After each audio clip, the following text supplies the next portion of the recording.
Hace 8 días nuestro hermano Juan Pablo nos estuvo hablando lo que fue la conversión de Jacob en Israel.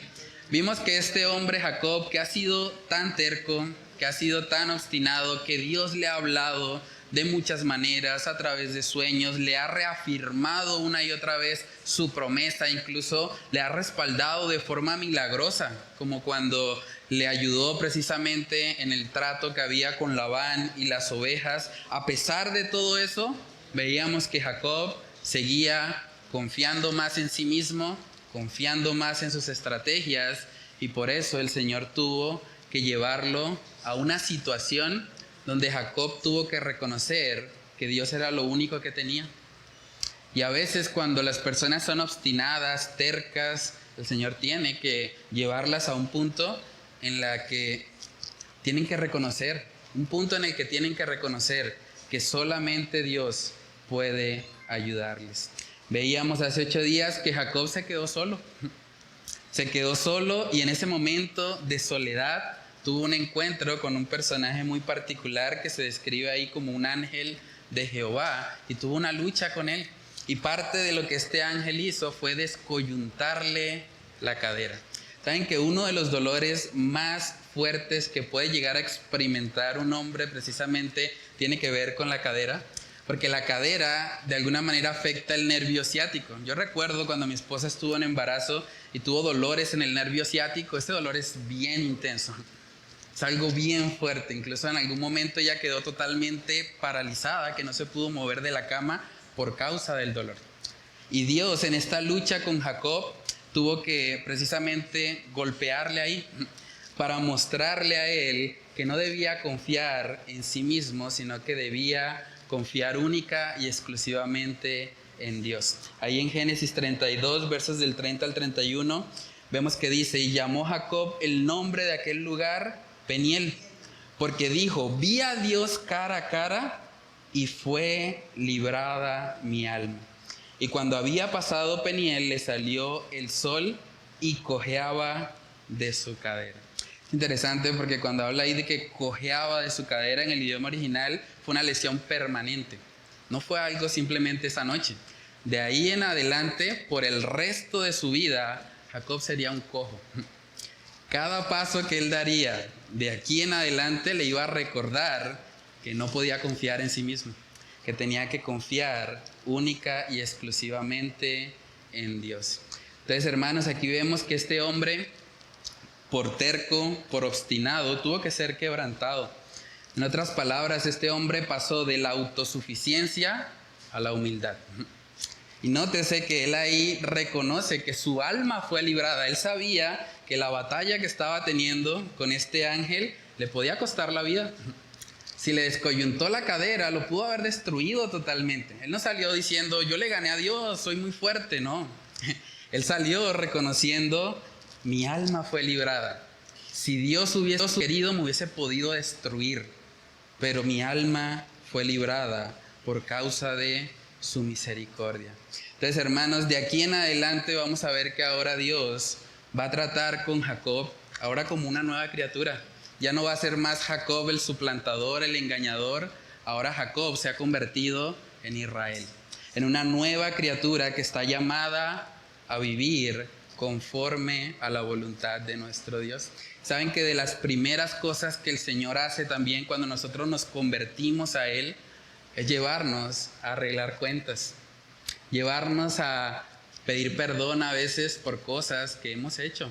Y hasta este momento Jacob ha actuado realmente de forma muy pecaminosa. Él ha dañado a muchas personas siendo Jacob, pero ahora siendo Israel, Dios lo va a llamar a que se ponga cuentas. Y una de las cuentas pendientes que tenía fue precisamente con su hermano Esaú.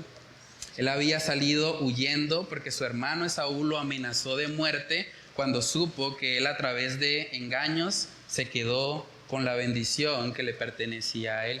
Y hoy vamos a estar hablando precisamente de ese encuentro. Un encuentro muy conmovedor. Yo creo que ese es tal vez el capítulo más emotivo de pronto del libro de Génesis.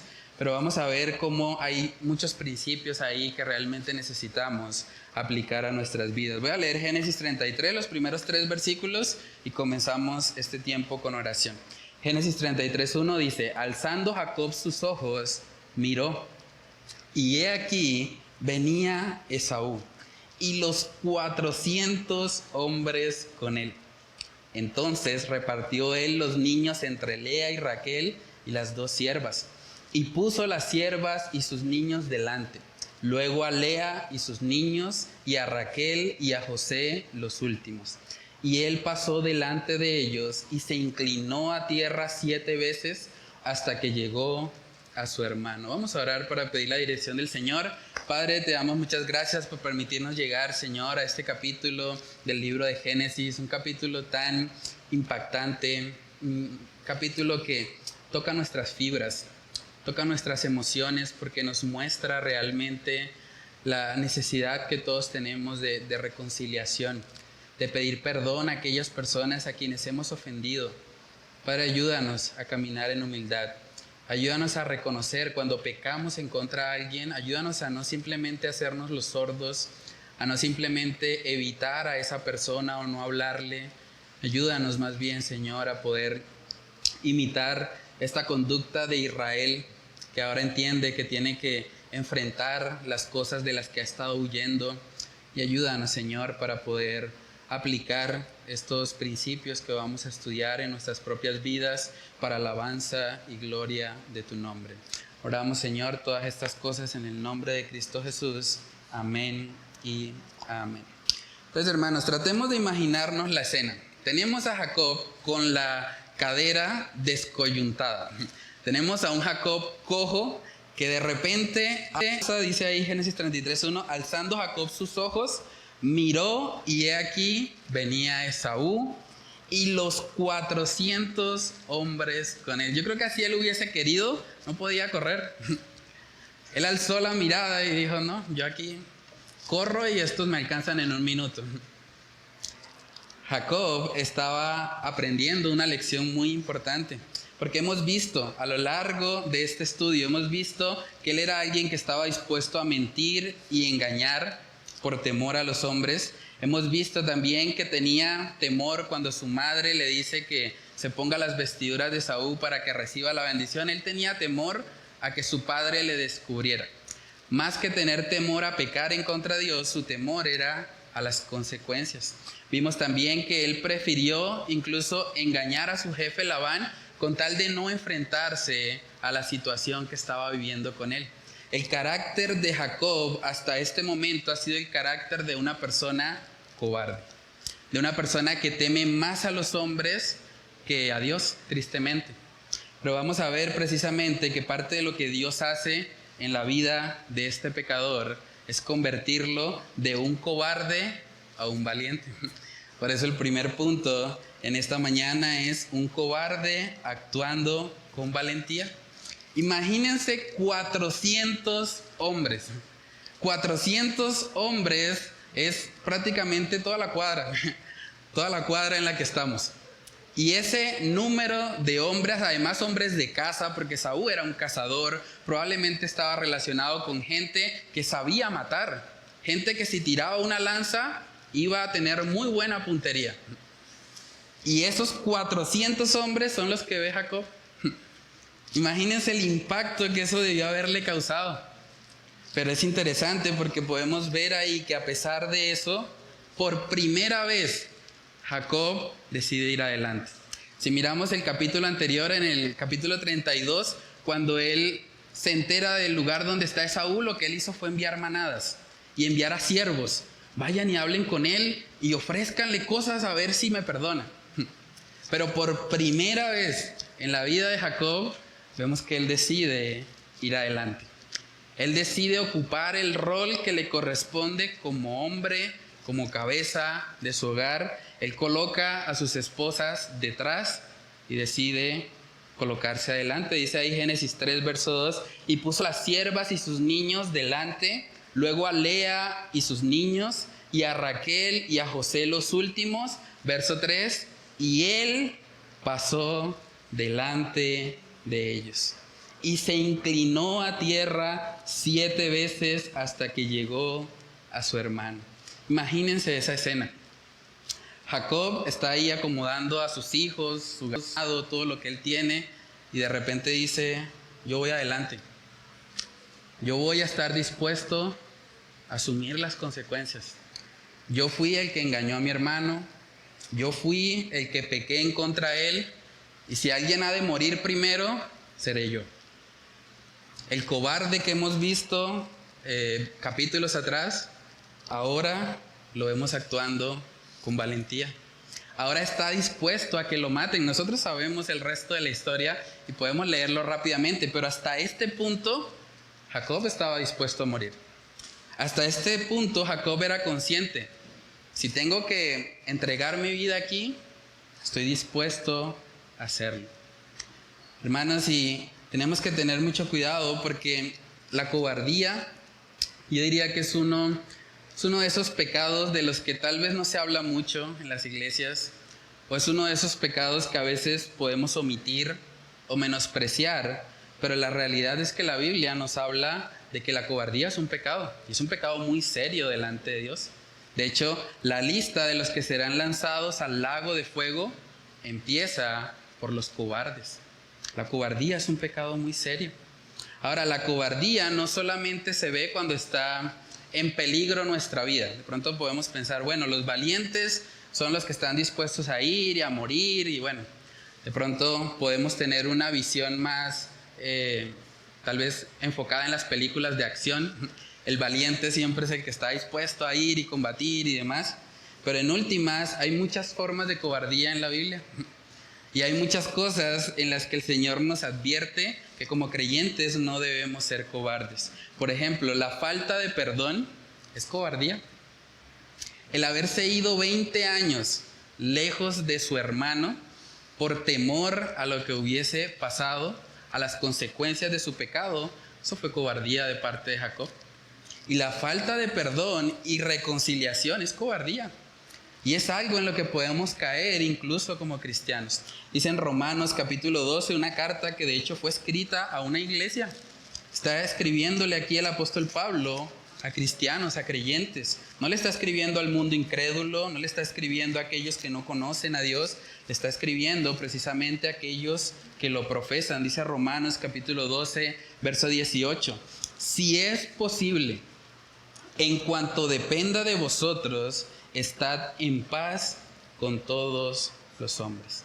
En cuanto dependa de vosotros, deberíamos esforzarnos por estar en paz con todos los hombres. Es lamentable escuchar que a veces hay incluso hermanos en la fe que no se hablan. Hermanos en la fe que por un roce, por una diferencia, por una discusión, no, pues él por su lado, yo por el mío y ya. Pero eso no es lo que el apóstol Pablo está diciendo. El apóstol Pablo está diciendo, bueno, si depende de ti, acércate, busca la paz. Ahora, si esa persona insiste y no quiere, bueno, ya no puedes hacer más, pero en últimas, tu tarea es ser un pacificador. Ahora, eso se extiende no solamente a las relaciones entre hermanos, en las relaciones interpersonales en general. Podemos atesorar rencor, falta de perdón hacia otra persona. Pasa mucho, incluso en los matrimonios. Hay matrimonios donde los cónyuges no se hablan. ¿Y por qué no se hablan? Porque hay algo que les ofendió del otro y simplemente no buscan la paz. O sea, omiten lo que el Señor ha dicho y prefieren acostarse disgustados, prefieren no hablarse durante toda la semana y prefieren vivir de alguna manera una especie de matrimonio donde simplemente están subsistiendo. Pero hermanos, el reto que Dios nos hace y lo que aprendemos precisamente de la vida de Jacob es que a los problemas no se les evita. A los problemas hay que confrontarlos, hay que enfrentarlos, obviamente de la mano de nuestro Dios. Otro ejemplo de cobardía, la falta de exhortación. La Biblia dice que nosotros como hermanos en la fe deberíamos tener la madurez para acercarnos a un hermano y decirle si vemos algo errado, si vemos que está fallando, si vemos que está pecando en contra de Dios, deberíamos poder llamar a ese hermano a solas y hablar con él y solucionar el asunto y decirle, hermano, creo que esto no lo estás haciendo bien, creo que esto lo puedes alinear a la palabra de Dios de esta manera, pero muchas veces por cobardía No decimos eso. O preferimos ir a ponerle la queja al pastor, ¿no? Que el pastor lo exhorte, que el pastor lo regañe. O preferimos de pronto ir al WhatsApp, o a poner un estado que le caiga a él bien directico. En últimas, eso también es cobardía, porque no estamos tomando la iniciativa de hacer lo que el Señor ha dicho que hagamos. Mateo capítulo 18, verso 15 dice: por tanto, si tu hermano peca contra ti, ve y repréndele, estando tú y él solos. Si te oyere, has ganado a tu hermano. No deberíamos tener temor a hacer eso. Deberíamos tener la madurez suficiente para acercarnos a una persona en humildad, como dice también en Gálatas, con un espíritu manso, no creyéndonos superiores a ese hermano, sino realmente buscando restaurarle. Deberíamos poder acercarnos a él. Si de pronto usted ve a su hermano pecar y usted dice: mejor yo no le digo nada porque pues de pronto qué va a pensar de mí, ¿no? De pronto me va a decir legalista, o no sé, me va a rechazar, o será que de pronto se molesta si yo le digo. Pero en última, si usted decide hacer eso, usted está actuando como un cobarde o como una cobarde, y eso no es lo que el Señor quiere para sus hijos. Otra forma de cobardía: negar al Señor. Es muy común hoy en día que incluso gente que profesa ser cristiana va al lugar de trabajo y dice: no, yo no hablo de mi fe, yo no cuento nada de que yo soy creyente porque me empiezan a mirar raro. Entonces, por el temor a los hombres, por el temor a lo que otros puedan tal vez pensar, prefieren muchas veces vivir un cristianismo a la secreta. Nadie sabe que son cristianos. Pero eso tampoco es parte del diseño de Dios. En Mateo capítulo 10, verso 33, vemos que dice ahí la palabra: y a cualquiera que me niegue delante de los hombres, yo también le negaré delante de mi Padre que está en los cielos. Es un asunto muy serio. Negar al Señor por miedo a lo que otros puedan pensar, en últimas, también es cobardía. Porque hay más temor a lo que pueda pensar el hombre que lo que piense Dios. Otra forma de cobardía también muy común es la presión grupal. Hay gente que hace cosas que no quiere hacer solo por la presión de grupo, solo para encajar de alguna manera con algún grupo social, con compañeros de pronto de la universidad o del trabajo, pero eso también es cobardía. Miremos Gálatas capítulo 2 para ver un ejemplo de eso. Gálatas capítulo 2, versículos del 11 al 13. Dice ahí que el apóstol Pedro cayó en esa trampa. Gálatas capítulo 2, verso 11 dice: pero cuando Pedro vino a Antioquía, le resistí cara a cara, porque era de condenar. Pues antes que viniesen algunos de parte de Jacobo, comía con los gentiles, pero después que vinieron se retraía y se apartaba, porque tenía miedo de los de la circuncisión. Y en su simulación participaban también los otros judíos, de tal manera que aún Bernabé fue también arrastrado por la hipocresía de ellos. Tremendo, ¿no? Si usted tiene una personalidad diferente, de acuerdo a la persona con la que esté hablando, puede ser que haya cobardía ahí. Si usted es como un camaleón, dependiendo de con quién esté, se comporta de cierta manera o presenta cierta faceta de usted, probablemente hay cobardía ahí, porque deberíamos ser los mismos dentro y fuera de la iglesia. Otra forma de cobardía: no predicar el evangelio. Cuando alguien sabe que su familiar no conoce a Cristo, sabe incluso que si su familiar muere en esa condición va a ir al infierno, y decide no predicarle el evangelio, eso es cobardía, hermanos. Y no solamente es cobardía, de hecho es odio. Porque usted tiene en su boca el único mensaje que le puede rescatar a ese familiar inconverso. Pero decide, porque básicamente ama más su comodidad, se ama más a usted mismo, decide pues no predicarle. Porque de pronto me va a mirar raro, porque de pronto, no sé, voy a tener alguna especie de consecuencia terrenal o temporal en este mundo. Pero hermanos, parte de lo que los cristianos estamos llamados a hacer es precisamente predicar el evangelio, es tener las conversaciones incómodas, las conversaciones donde tenemos que decirle a los incrédulos que han pecado, que merecen el infierno por lo que han hecho, y que solamente en Cristo pueden encontrar salvación. Proverbios capítulo 27, versículos del 5 al 6, dice ahí: mejor es reprensión manifiesta que amor oculto. Fieles son las heridas del que ama, pero importunos los besos del que aborrece. Si usted es un creyente que conoce el Evangelio, usted no puede decir legítimamente que usted ama a un familiar inconverso si no le ha predicado. Si usted no le ha predicado, no diga que lo ama. Porque la mayor muestra de amor que usted puede tener hacia ese familiar inconverso es llevarlo a Cristo. Es presentarle el mensaje de salvación. Pero a veces, por causa de la cobardía, por causa de ese viejo hombre, por causa de ese Jacob que es engañador y que simplemente busca excusas para no hacer lo que tiene que hacer, por causa de eso muchas veces los cristianos caemos en esta cobardía. Y debemos pedirle al Señor que nos ayude, hermanos, porque la cobardía no viene de Dios. La cobardía es del viejo hombre. Dice en 2 de Timoteo capítulo 1, 2 de Timoteo capítulo 1, versículos del 7 al 8. Dice ahí la palabra del Señor. Dice: porque no nos ha dado Dios espíritu de cobardía, sino de poder, de amor y de dominio propio.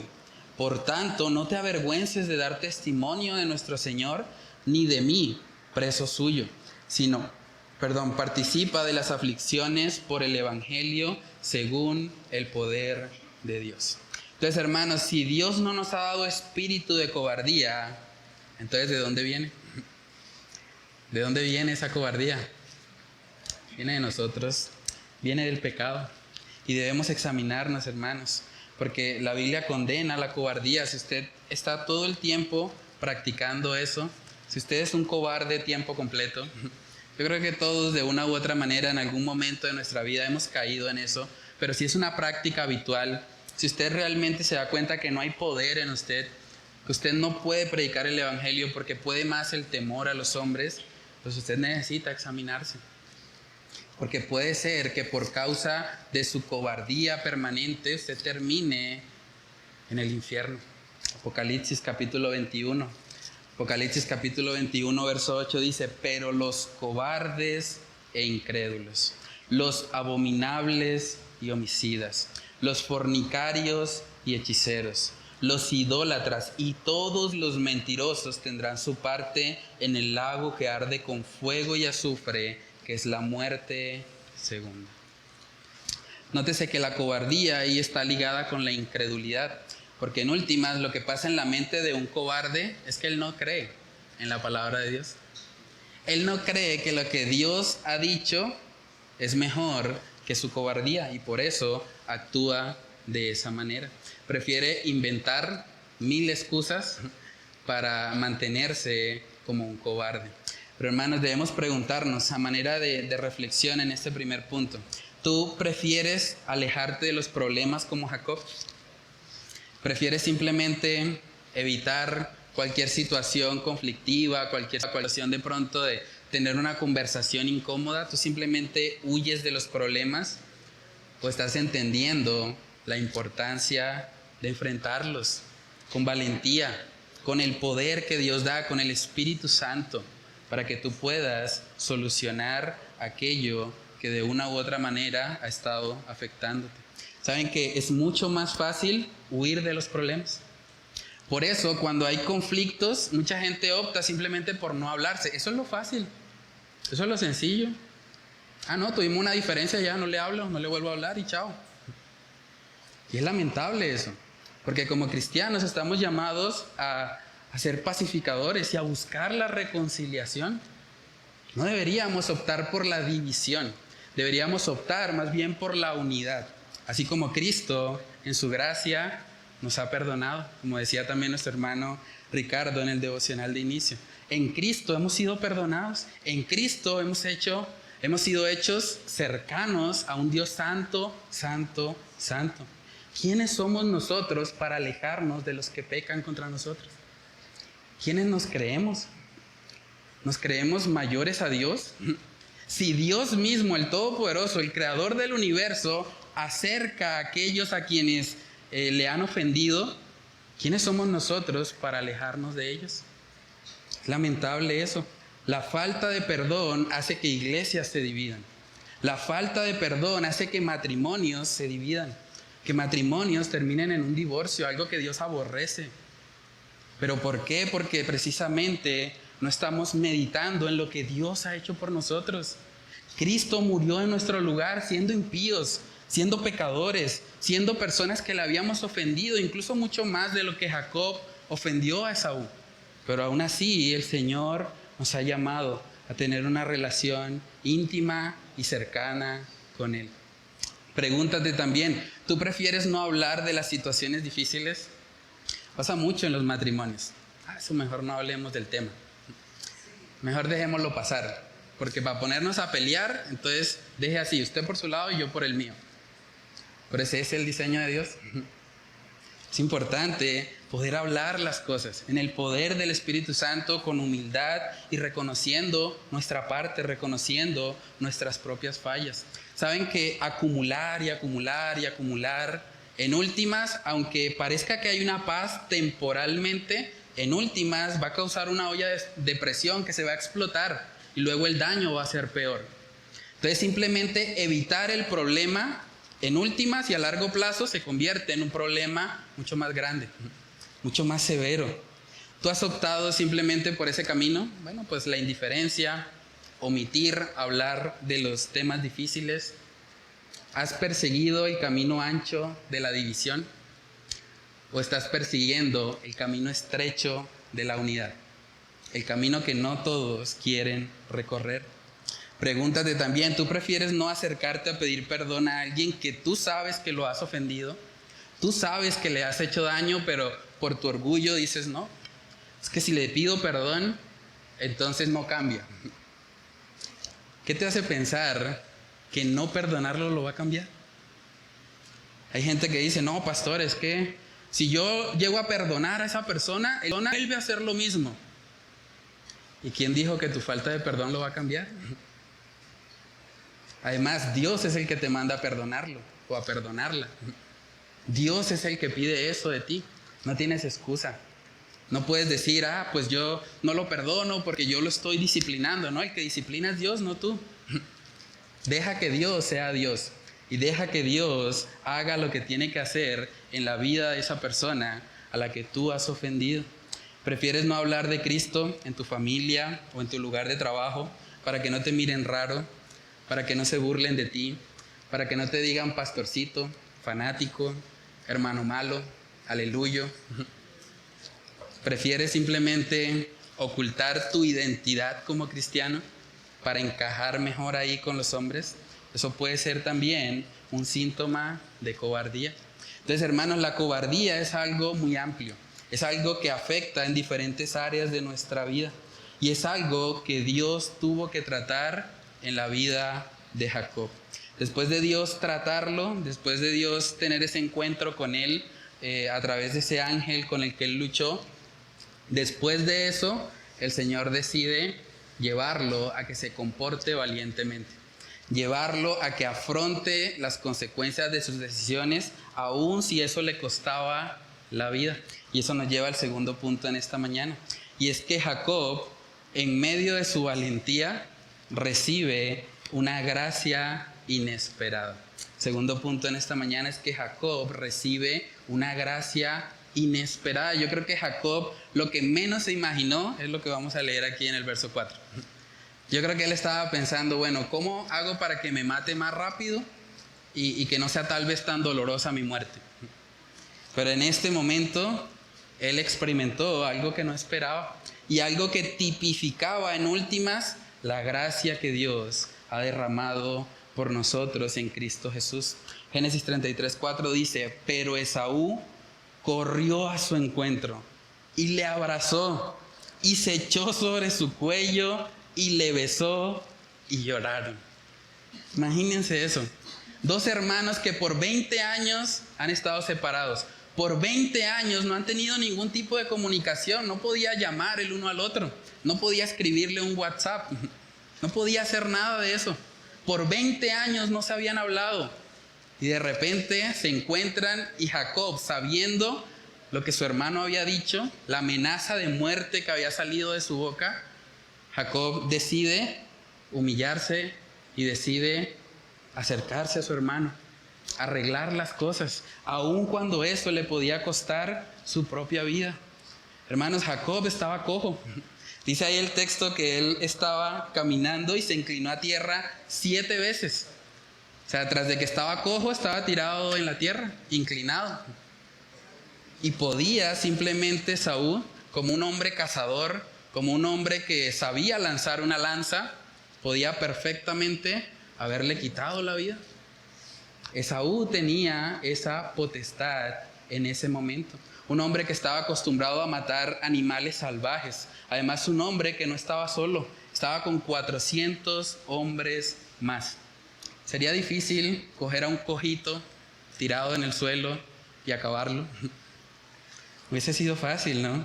Entonces, hermano, realmente esta situación para Jacob fue más que una simple reconciliación.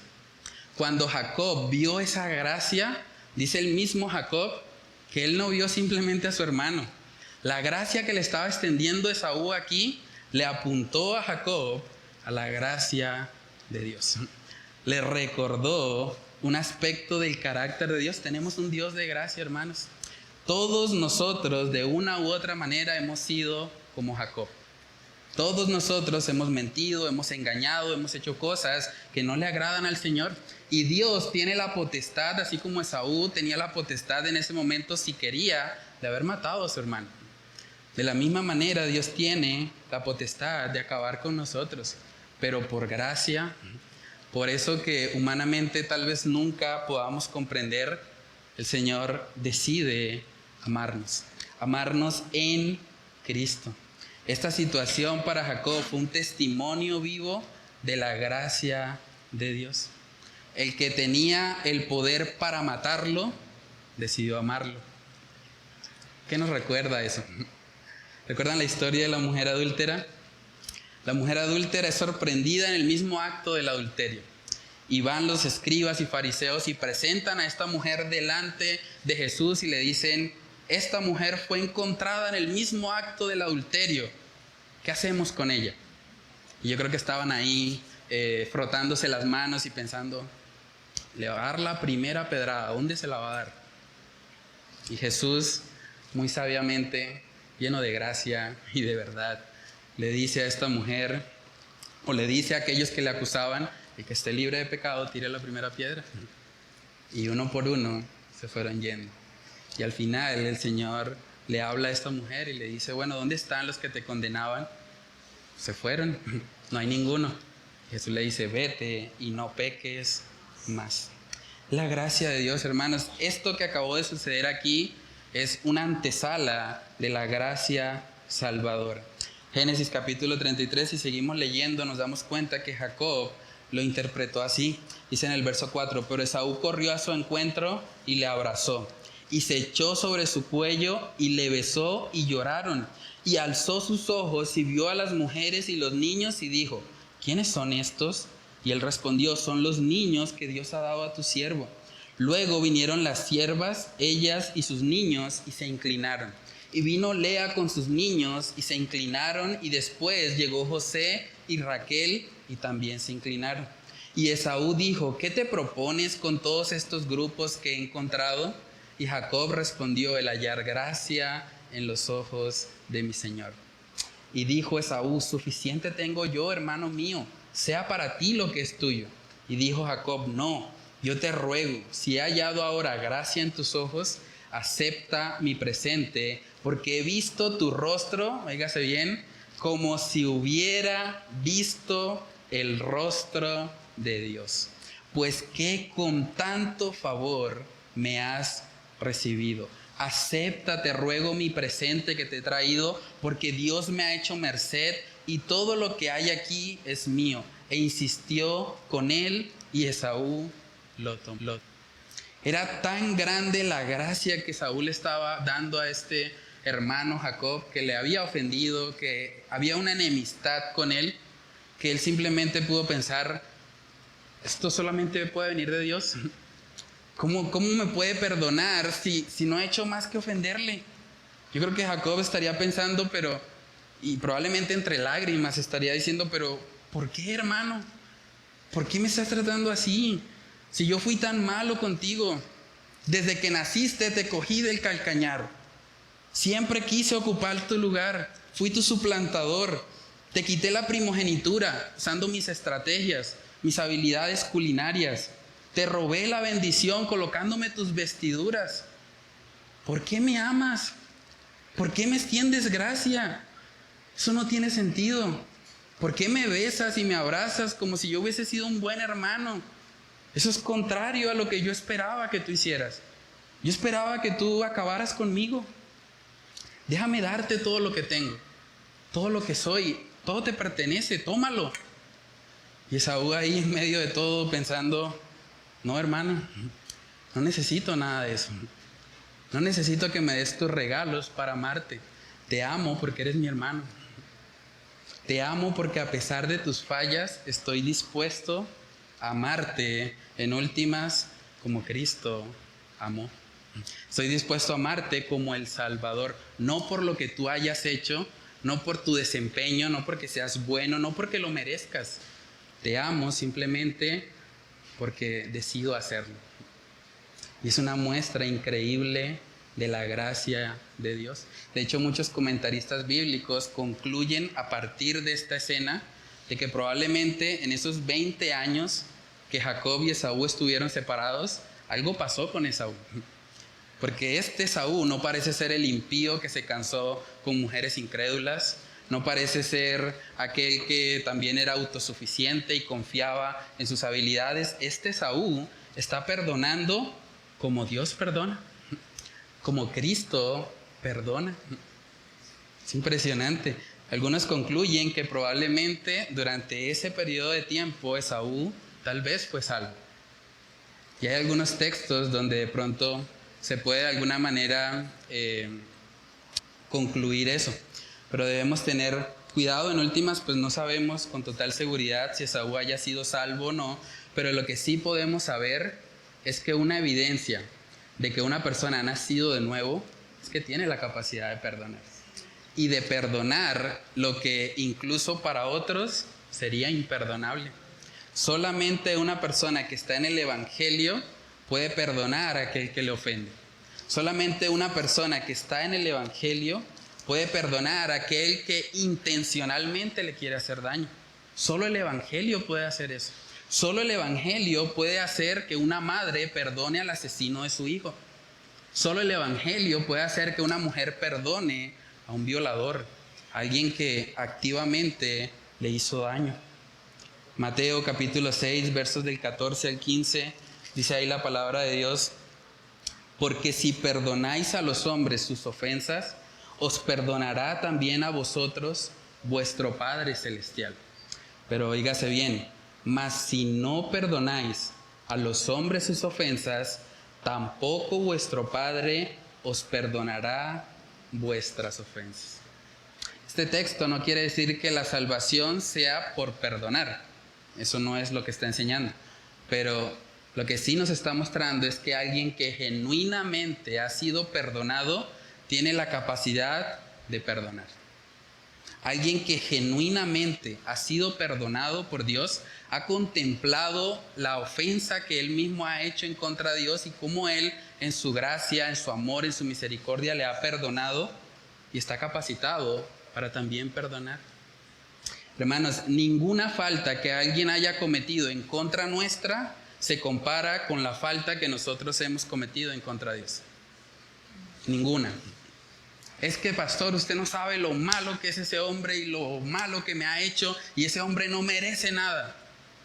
Tú tampoco. Tú mereces menos de lo que ese hombre merece. Y aún así el Señor te ha extendido gracia. Entonces, si has recibido tanta gracia, si el Señor te ha perdonado en Cristo Jesús cosas abominables, cosas que te hacían completamente merecedor del infierno, ¿quién eres tú para no perdonar? ¿Quién te crees? ¿Crees que eres superior a Dios? ¿Crees que la ofensa que te han hecho supera lo que tú le has hecho a Dios? ¿En serio? Hermanos, el llamado bíblico para los cristianos es que tenemos que perdonar porque hemos sido perdonados. Si alguien no está dispuesto a perdonar, en últimas, el día del juicio, Dios tampoco le ha de perdonar. Porque su falta de perdón pone en evidencia que no ha recibido genuinamente al Salvador.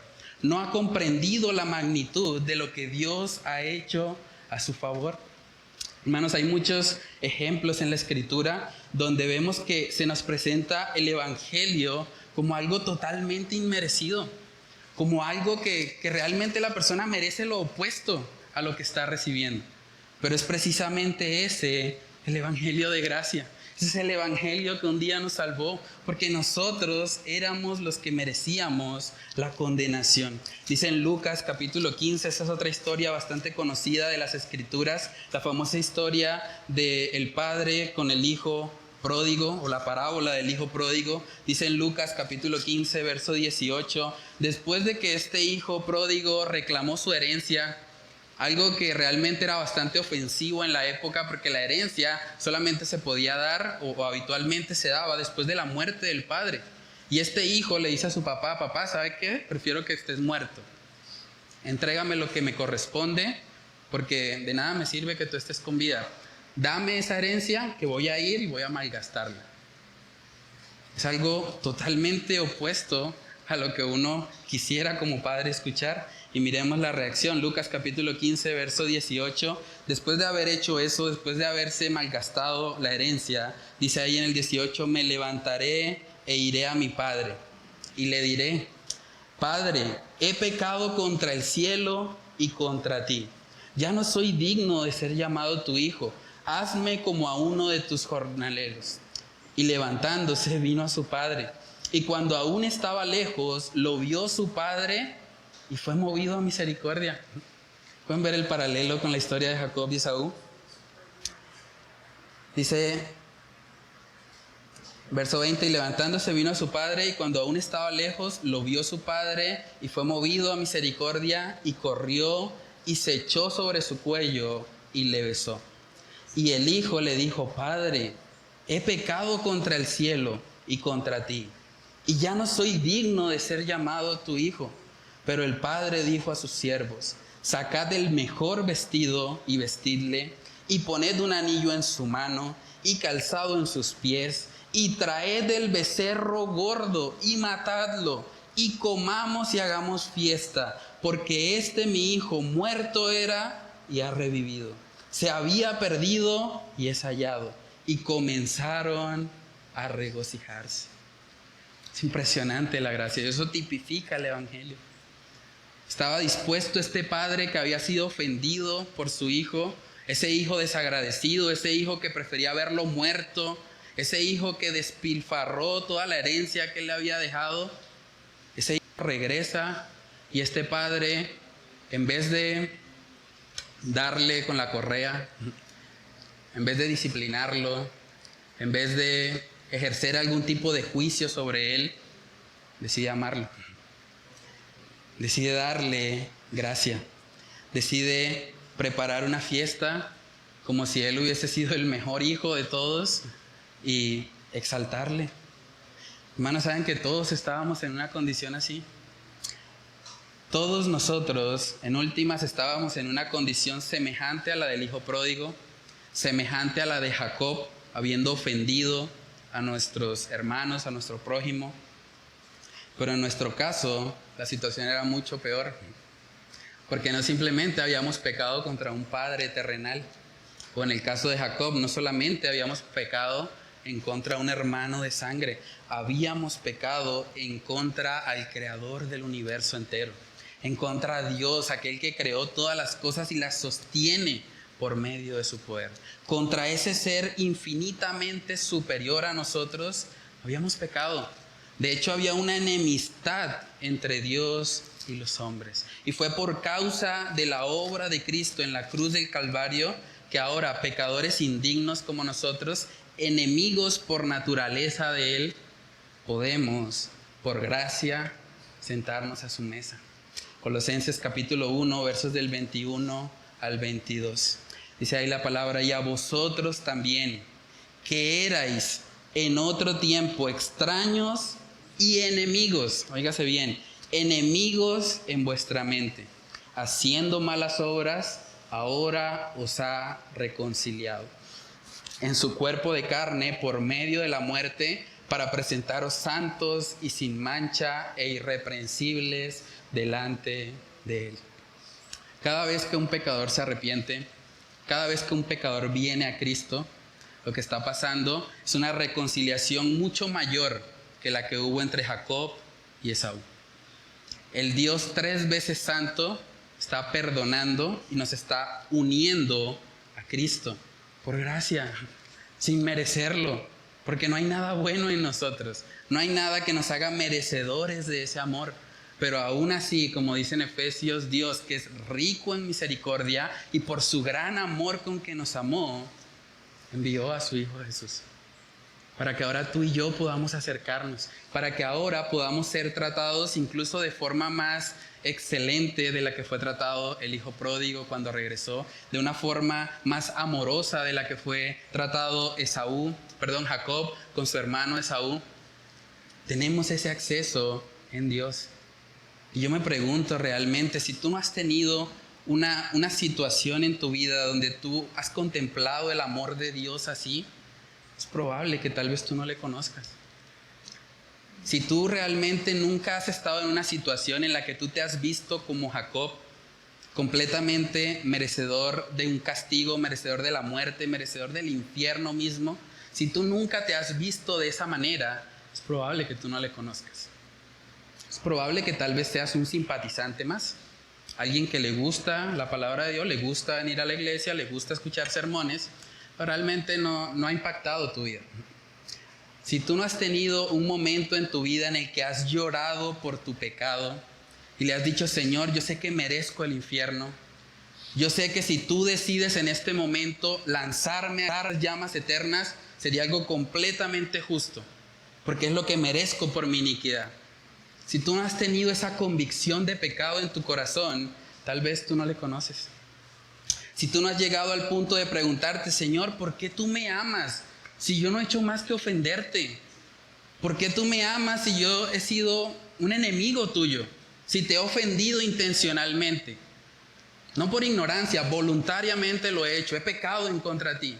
He querido hacer lo que sé que es malo, lo que sé que es contrario a tu voluntad. ¿Por qué me amas, Señor? Si tú no has llegado a ese punto, tal vez tú no le conoces. Si tú no has llegado al punto de decir, Señor, ¿tú por qué me extiendes gracia? Si yo desde que nací solo he despilfarrado todo lo que tú me das. Todos los recursos, toda la familia, toda la bondad que tú has derramado sobre mi vida, no la he usado para tu gloria.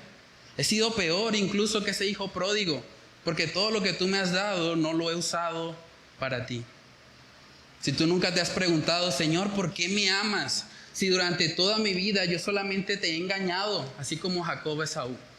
Yo solamente he usado mis estrategias, mi autosuficiencia. He querido vivir como a mí me parece que es correcto. Me he hecho yo mismo mi propio Dios. Hago las cosas como bien me parece, como mi corazón me indica, como este mundo dice que debe hacerse. Si tú no has llegado a ese punto, tal vez tú no le conoces. Si tú no has llegado al punto de decir, Señor, ¿por qué me extiendes gracia? Si sabes que lo justo, la justicia sería que yo muriera inmediatamente. La justicia sería que tú me cortaras la cabeza, me mandaras al infierno. Es lo que merezco, Señor. Si tú no has llegado a contemplar el amor de Dios de esa manera, tal vez nunca le has conocido. Tal vez nunca has tenido un encuentro genuino con Dios. Tal vez tú eres un Jacob más, un simpatizante. Alguien que simplemente le gusta, conoce la palabra de Dios, sabe que Dios existe. Tal vez tienes una relación muy limitada con la iglesia, vienes solo los domingos, no te comprometes de a mucho, simplemente mantienes una distancia prudente con las cosas de la congregación. Si ese es tu caso, tal vez tú no le conoces. Tal vez te vas a sorprender cuando mueras. Hermanos, el llamado realmente para nosotros es que contemplemos la magnitud del amor de Dios. Tal vez usted sea un simple simpatizante como Jacob, pero para poder ser salvo, para poder genuinamente pertenecerle a Él, usted debe tener un encuentro salvífico con el Señor. Usted debe tener un momento en su vida en el que usted pasó de ser Jacob a ser Israel. Un momento en su vida en el que usted reconoce que merecía el infierno, que si Dios lo hubiese aniquilado en ese momento hubiese sido lo más justo, pero a pesar de eso, el Señor decidió amarle y decidió extenderle gracia. Si usted no ha visto la gravedad de su pecado delante de un Dios santo, santo, santo, es porque tal vez no le conoce. Si usted piensa que una mentirita no es nada, que una mentirita es algo pequeño, hay mentiritas blancas, mentiritas piadosas y cualquier cantidad de apodos que le ponen. Si usted cree eso, tal vez usted no le ha conocido. Tal vez lo que usted necesita hacer hoy es decirle: Señor, ayúdame a humillarme delante de ti. Ayúdame a dejar de confiar en mí mismo, ayúdame a dejar de ser mi propio Dios, ayúdame a dejar de hacer las cosas como yo creo que son correctas. Yo quiero empezar a actuar como tú dices que debo actuar. Y yo quiero asumir las consecuencias, así como Jacob. Estoy dispuesto, si es necesario que yo muera, amén. Estoy dispuesto a morir, porque mi valor no está en este mundo. Mi valor realmente está en mi unión contigo. Saben que en Lucas capítulo 18 podemos ver precisamente un contraste entre una persona que genuinamente es salva y otra persona que, a pesar de que conoce muchas cosas del cristianismo o a pesar de que incluso realiza muchas prácticas cristianas, en últimas no conoce a Dios. Lucas capítulo 18 nos habla del contraste o de la parábola entre el fariseo y el publicano. Lucas capítulo 18, verso 9 dice: a unos que confiaban en sí mismos como justos y menospreciaban a los otros, dijo también esta parábola. 2 hombres subieron al templo a orar. Miren el contraste. Uno era fariseo y el otro publicano. El fariseo, puesto en pie, oraba consigo mismo de esta manera: Dios, te doy gracias porque no soy como los otros hombres, ladrones, injustos, adúlteros, ni aun como este publicano. Ayuno 2 veces a la semana, doy diezmos de todo lo que gano.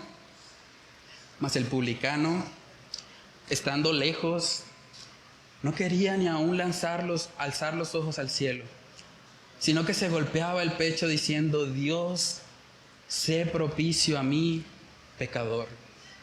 Os digo que éste descendió a su casa justificado antes que el otro. Porque cualquiera que se enaltece será humillado, y el que se humilla será enaltecido. Aquí vemos el contraste. Uno de ellos, el fariseo, estaba haciendo cosas que los cristianos hacen.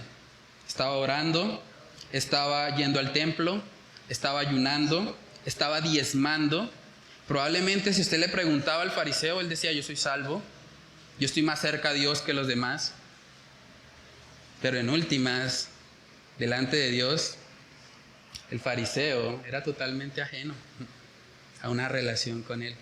Mientras que ese publicano, que no estaba mirando las fallas de los demás, que no estaba meditando en que los demás eran adúlteros, eran impíos, eran inmerecedores, sino que estaba dándose golpes de pecho y estaba reconociendo: Señor, yo soy un pecador, yo merezco el infierno.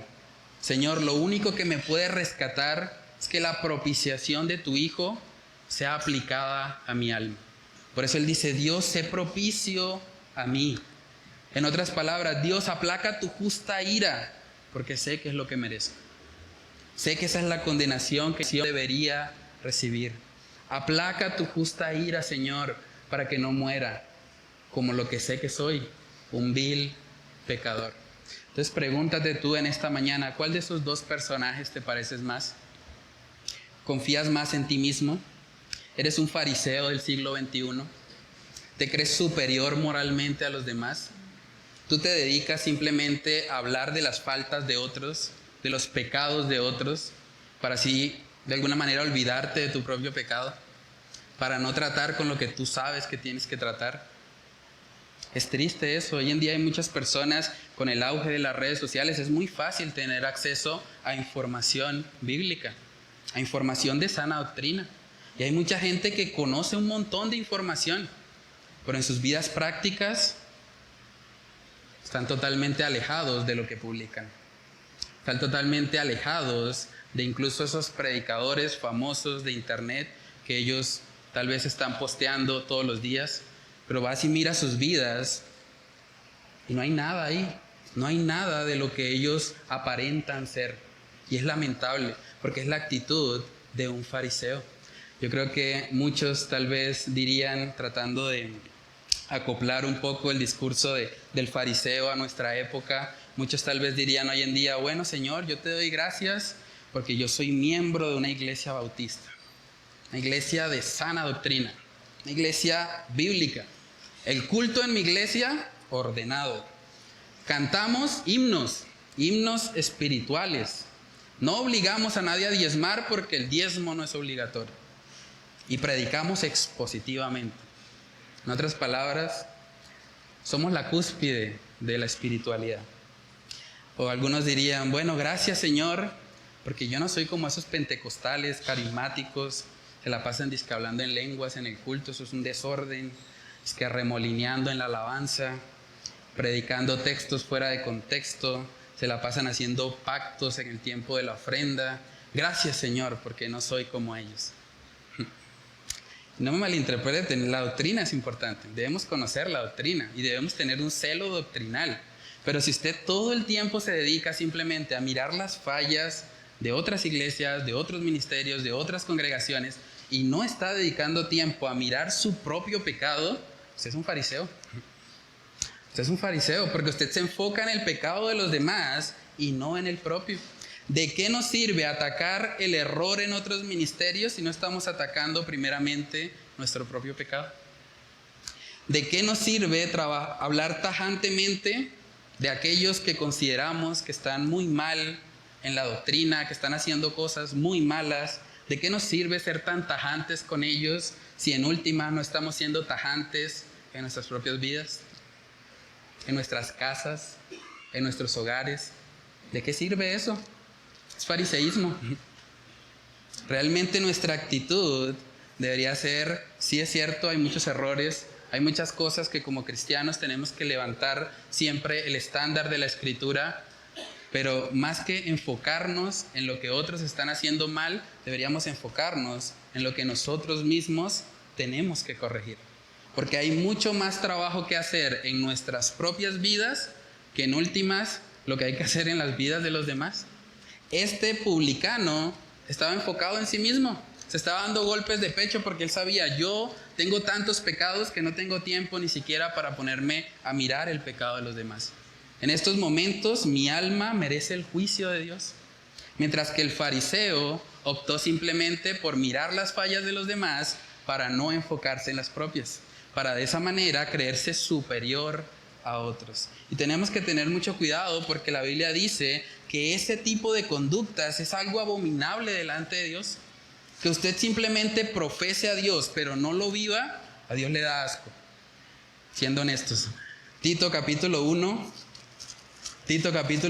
en el versículo 16, miren lo que dice. Tito capítulo 1, versículo 16 dice, profesan conocer a Dios, pero con los hechos lo niegan. Dice, siendo abominables y rebeldes, reprobados en cuanto a toda buena obra. Porque profesan conocer a Dios, pero con sus hechos lo niegan. En la práctica no hay nada de lo que están hablando. Pueden sacar un 100 en un examen de teología y pueden tener todas las respuestas correctas, pero en la práctica sacarían un 1. Es algo que el Señor aborrece, porque hay una incoherencia total, porque el nombre de Cristo llega a ser blasfemados. Entonces, hermanos, ¿no será que de pronto como cristianos hemos caído en la trampa de hablar mal de las fallas de otras congregaciones, de otras personas o de otras iglesias en general para no hablar del nuestro? Para no hablar tanto de lo que nosotros sí tenemos que corregir. ¿O eres de pronto como el publicano? Tienes una actitud de reconocer que tú eres el pecador, que tú eres el que merece el infierno, que tú eres el que no tiene nada que ofrecerle a Dios, y que tu única esperanza, la única esperanza para que tu alma sea librada es la propiciación de Cristo. Es lo que Él hizo a tu favor. ¿Estás confiando como el publicano en eso? ¿Estás confiando en que alguien sea propicio, en que Dios mismo sea propicio para tu pecado? Entonces, hermanos, a manera de aplicación, preguntémonos, ¿tú has conocido genuinamente la gracia de Dios? Entendiendo lo que eso significa, entendiendo la gravedad de tu pecado. ¿Te has visto a ti mismo como alguien que merece la muerte eterna? ¿En serio? No simplemente como algo superficial, la muerte eterna. Tú mereces estar separado de Dios por la eternidad. ¿Tú has visto eso? ¿Has contemplado la gravedad de tu pecado? Pregúntate también, ¿tú perdonas a los que te ofenden? ¿Les extiendes gracia, así como Esaú lo hizo con Jacob? ¿O eres de los que dice frases como, no, yo ya no perdono, yo ya no puedo perdonar, el daño que me hicieron es demasiado grande, ya mi paciencia llegó a su límite, ya no hay vuelta atrás? O pastor, es que usted no sabe lo difícil que es lidiar con esa persona, usted no sabe los años que yo llevo aguantándomelo o aguantándomela. Y es verdad, tal vez yo no lo sé, pero lo que sí sé por el testimonio de la Escritura es que lo que Cristo sufrió en la cruz del Calvario es infinitamente superior a lo que esa persona te ha hecho a ti. Lo que Cristo sufrió en la cruz del Calvario es infinitamente superior a lo que esa persona te ha hecho a ti. Por lo tanto, tú no tienes excusa delante de Dios. No tienes excusa, porque si has sido objeto del perdón de Dios, estás llamada también a perdonar, o estás llamado a perdonar a otros en aquello que tal vez para ti hoy es imperdonable. Mateo capítulo 18, ese es otro texto que habla acerca del perdón. Ahí vemos la parábola de los dos deudores. Una persona debía una cantidad de dinero completamente imposible de pagar, aun si la persona trabajara toda su vida, nunca iba a poder llegar a esa cantidad. Y otra persona debía básicamente el equivalente a un mes de trabajo. Y en Mateo capítulo 18 vemos que aquel a quien se le perdonó una deuda impagable, de repente está indignado ante una deuda de un mes, ante una deuda que él podía ser paciente y podía esperar. Mateo capítulo 18 en el verso 32 vemos la consecuencia para este personaje.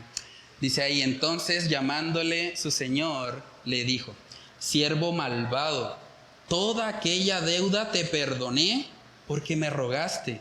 ¿No debías tú también tener misericordia de tu consiervo, como yo tuve misericordia de ti? Entonces su señor, enojado, le entregó a los verdugos hasta que pagase todo lo que le debía.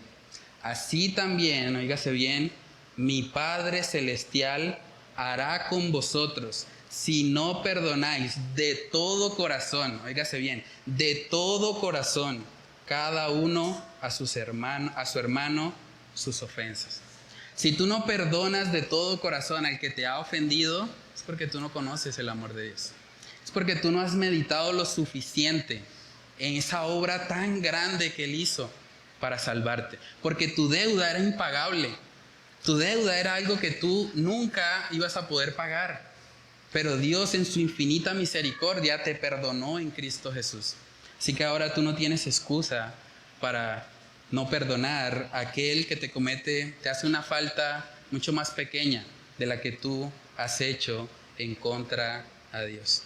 Hermanos, uno pensaría después de estudiar todo esto y después de ver la gracia que Esaú tuvo con su hermano Jacob, uno pensaría, bueno, ahora sí Jacob va a empezar a caminar como un cristiano, va a empezar a caminar recto delante de Dios, va a vivir en santidad, ahora sí.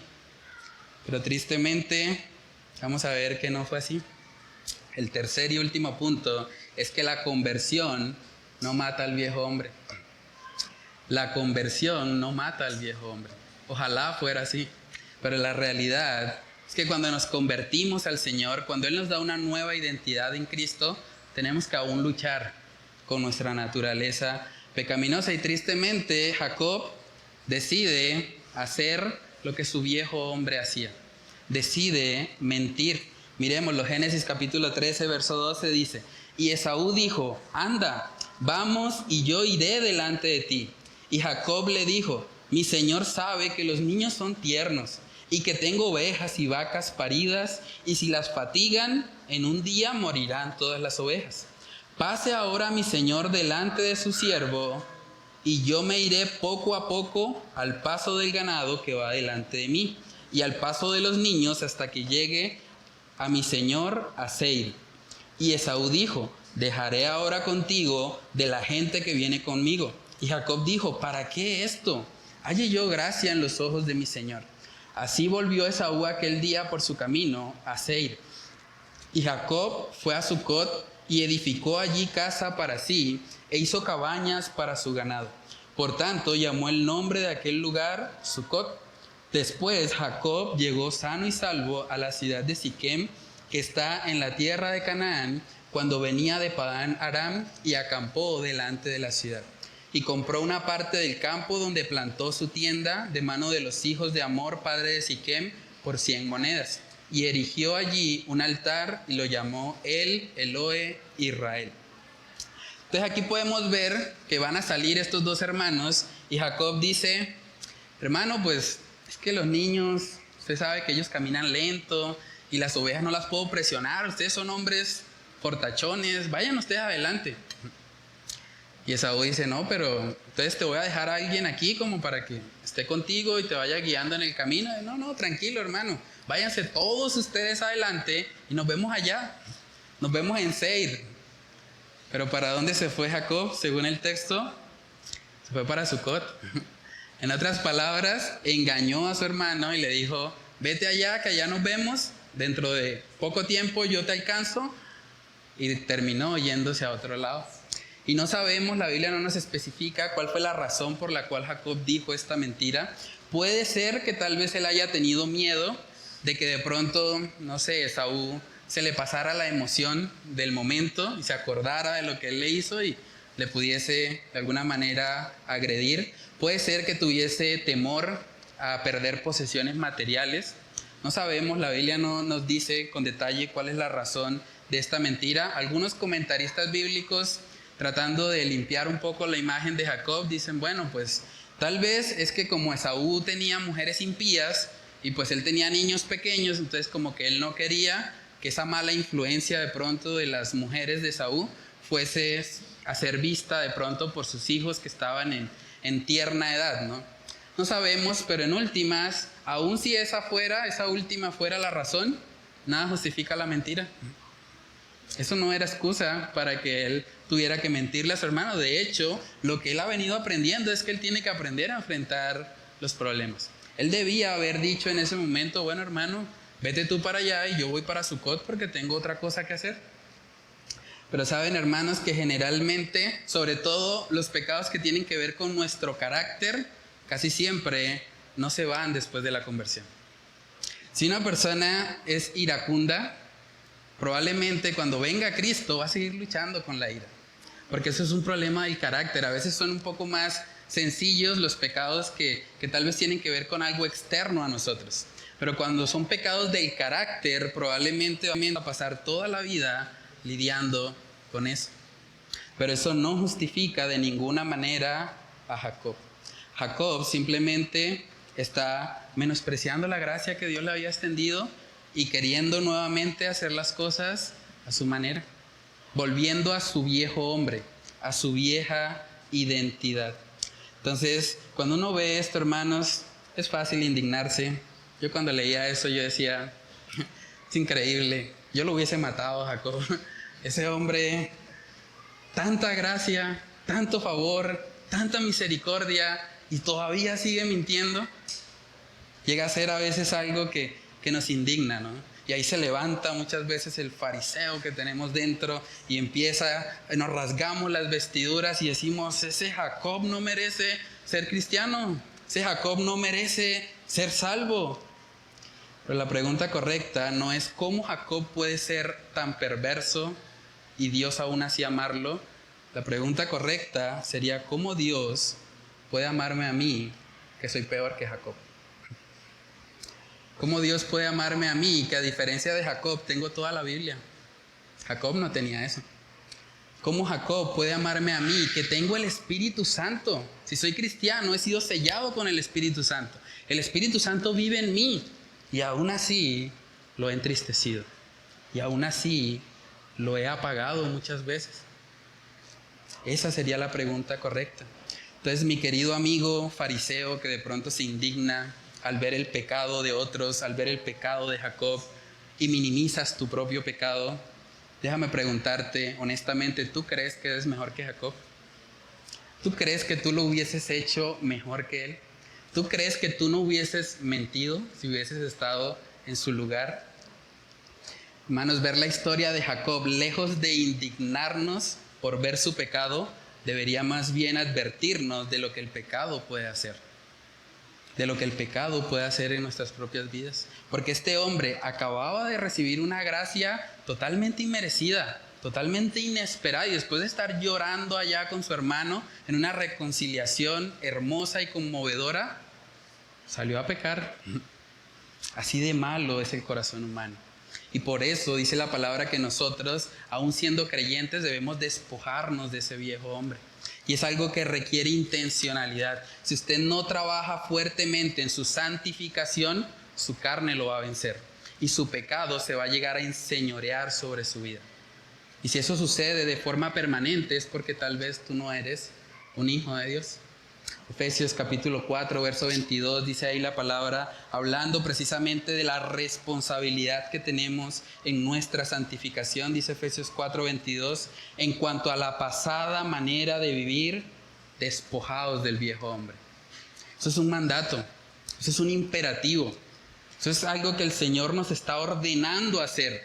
Quiten el viejo hombre de ustedes, que está viciado conforme a los deseos engañosos, y renovaos en el espíritu de vuestra mente, y vestíos del nuevo hombre creado según Dios en la justicia y santidad de la verdad.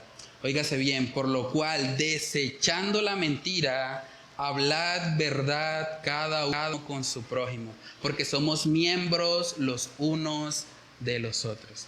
Como cristiano es tu responsabilidad despojarte del viejo hombre. Y si no lo haces, ese Jacob engañador va a surgir.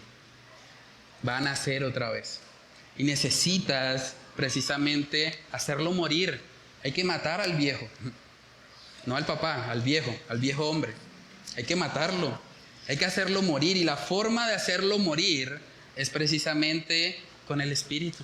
Con el Espíritu Santo, con algo que Jacob no tenía de forma permanente en él. Es algo que los cristianos tenemos como parte de un distintivo del nuevo pacto, que ahora el Espíritu Santo permanece en nosotros. Dice Gálatas capítulo 5, donde habla también acerca de esa batalla que hay entre la carne y el Espíritu. Gálatas capítulo 5, verso 16, dice ahí, digo pues, andad en el Espíritu y no satisfagáis los deseos de la carne. Nótese que los deseos no se van. Los deseos están ahí, pero no hay que satisfacerlos. Hay que andar en el Espíritu. Verso 17, porque el deseo de la carne es contra el Espíritu, y el del Espíritu es contra la carne.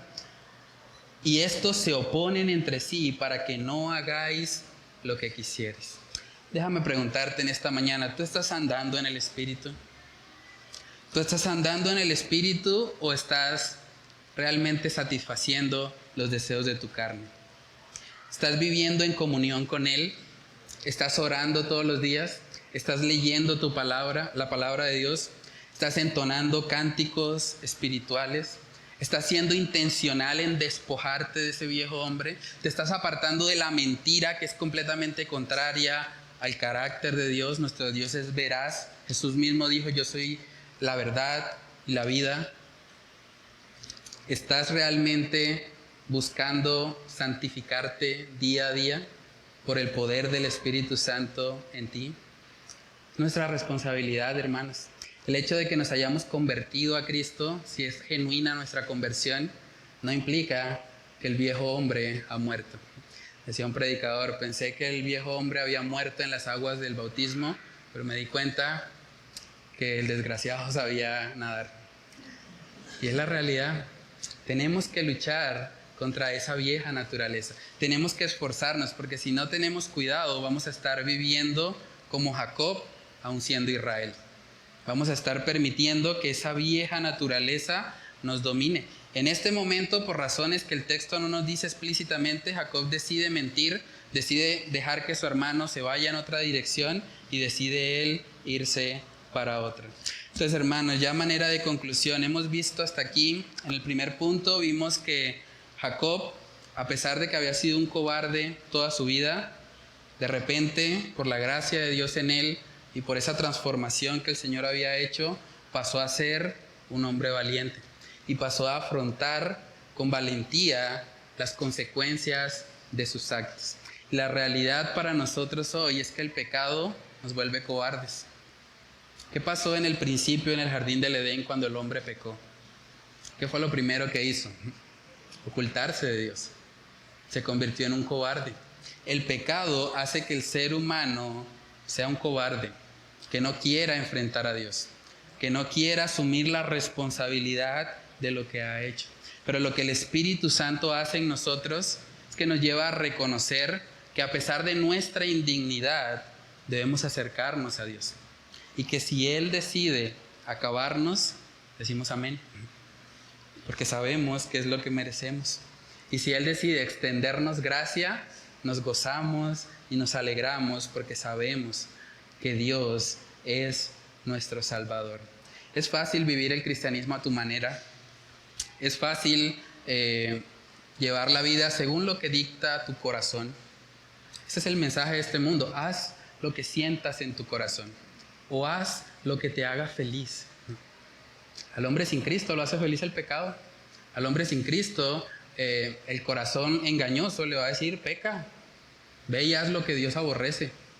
Pero el cristiano está llamado a no vivir esa vida facilista, sino más bien a negarse a sí mismo, tomar su cruz, perdonar lo imperdonable en otros, porque sabemos que también hemos sido perdonados de la misma manera en Cristo Jesús, y de ahí en adelante poder vivir una vida que le honre a nuestro Dios. Entonces, amigo que estás acá, que tal vez estás escuchando este mensaje, o aquellos que nos están viendo a través del internet, realmente el mensaje principal de la Escritura para ti es que vengas a Él.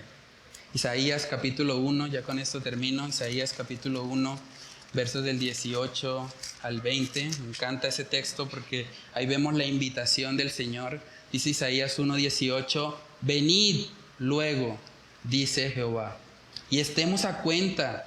Si vuestros pecados fueren como la grana, como la nieve serán emblanquecidos. Si fueren rojos como el carmesí, vendrán a ser como blanca lana. Si quisiereis y oyereis, comeréis el bien de la tierra. Pero oígase bien, si no quisiereis y fuereis rebeldes, seréis consumidos a espada, porque la boca de Jehová lo ha dicho. Entonces, amigo que estás aquí escuchando este mensaje, Dios te está invitando hoy a que vengas, a que te pongas a cuentas con Él, a que reconozcas que has sido un engañador, un suplantador, un mentiroso, un astuto como Jacob, pero que si vienes a Él, aún con tu gran cantidad de pecados, el Señor te puede limpiar. El Señor puede hacer que esos pecados que han estado manchando tu alma sean limpiados y vengan a ser blancos como la lana.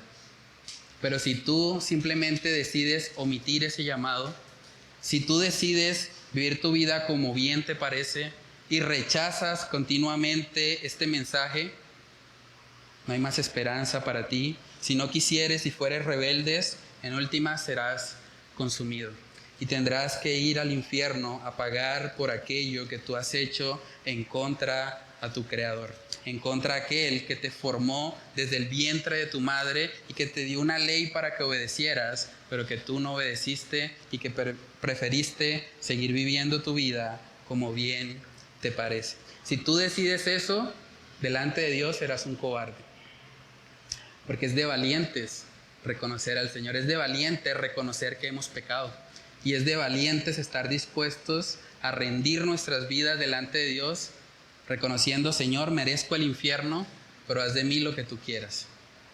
Como Jacob estuvo dispuesto a rendirse y que su hermano Si tenía que hacer justicia, lo hiciera. De la misma manera, cada persona está llamada a humillarse. La Biblia dice que al corazón contrito y humillado no lo despreciará el Señor. Así que si tú vienes hoy con valentía, con coraje, vienes al Señor, si tú te arrepientes de tus pecados, si decides escuchar esta invitación que Él te está haciendo en esta mañana, si tú decides eso, Él puede transformar tu vida y Él puede convertirte de un Jacob que merece el infierno a un Israel que es el pueblo escogido por gracia, que estará eternamente con su Creador y Salvador. Vamos a orar. Padre, muchas gracias, Señor, por este tiempo que nos has permitido compartir. Gracias por esta historia tan conmovedora, Señor, donde podemos ver la reconciliación de dos hermanos que por 20 años estuvieron separados. Por 20 años en los que Jacob simplemente prefirió huir, prefirió no afrontar las consecuencias de sus decisiones. Gracias, Padre, porque tú nos muestras a través de tu palabra el trato que has tenido con este hombre. Gracias porque le extiendes una y otra vez de tu gracia, Señor. A pesar de que era tan pecador, tan indigno, era una persona que realmente, Señor, no merecía tu paciencia, no merecía tu amor. Pero tú muestras, Señor, a través de su vida, que tú eres un Dios grande en misericordia, que tú eres un Dios lento para la ira, que eres un Dios, Señor, que continuamente está invitando a los pecadores a que se reconcilien contigo, a que reconozcan la necesidad que tienen de ti. Padre, oramos para que tú nos ayudes a poder perdonar si de pronto hay rencor en nuestro corazón. Ayúdanos a perdonar, Señor, recordando primeramente que hemos sido perdonados en Cristo Jesús. Ayúdanos a recordar, Señor, que el pecado que hemos cometido en tu contra es mucho mayor que el pecado que alguien ha hecho tal vez para ofendernos. Ayúdanos, Señor, a ser humildes, ayúdanos a ir y pedir perdón a las personas que tengamos que pedirle perdón. Ayúdanos a buscar la paz, a buscar la reconciliación como pacificadores, como personas que han sido reconciliadas con Dios por medio de Cristo Jesús. Padre, oramos para que esto que acabamos de estudiar no sea algo que simplemente quede en nuestras mentes, que no sea simplemente información como la que tienen los demonios que creen y tiemblan, sino que sea realmente, Señor, palabra viva en nuestros corazones. Que sea palabra que nos mueva a actuar, que nos mueva a reconocer que te necesitamos, a buscar día a día, Señor, actuar conforme a lo que tú has establecido en la Escritura, no conforme a nuestro corazón, no conforme a los patrones de este mundo caído, sino conforme a lo que tú has establecido, Señor, sin importar las consecuencias, estando dispuestos a tomar nuestra cruz, estando dispuestos a morir a nosotros mismos y dándote, Señor, siempre el primer lugar de nuestras vidas. Padre, oramos para que si hay alguien también que no te ha conocido, que tú uses esta palabra, Señor, para confrontarle acerca de su cobardía, acerca de que ha estado huyendo de ti y que tú le invitas hoy, como dice en Hechos capítulo 17, tú los invitas a todos los hombres en todo lugar a que se arrepientan. Padre, que hoy sea el día de salvación para alguien, que tú permitas que este mensaje, Señor, pueda confrontar a aquellos que no te conocen y pueda llevarles a reconciliarse contigo y a vivir una nueva vida para gloria y honra de tu nombre. Señor, oramos todas estas cosas en el nombre de tu Hijo amado Jesús. Amén y amén.